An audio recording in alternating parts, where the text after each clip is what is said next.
আজ আমি যেটা বানাচ্ছি এটা আমার কাছে একদমই নতুন। এর আগে না আমি কোনোদিনও ক্যান্ডেল বানানো ট্রাই করিনি। এটাই ফার্স্ট টাইম। তাই প্রথম থেকে একটু ভয়ে ভয়ে ছিলাম যে ঠিকঠাকভাবে জমবে কি না, ঠিকঠাক তৈরি করতে পারবো কি না। কিন্তু শেষ পর্যন্ত দেখলে তোমরা বুঝতে পারবে আমার কিন্তু বেশ লেগেছে।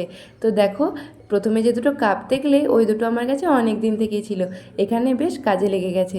আর যেহেতু প্রথম থেকে ভেবেইছিলাম যেন দেখতে একটু সুন্দর হয়, তাই হালকা একটু শুকিয়ে যাওয়া ফুল আর ফুলের পাপড়ি অ্যাড করেছি। তোমরা যে কোনো ফুল অ্যাড করতে পারো।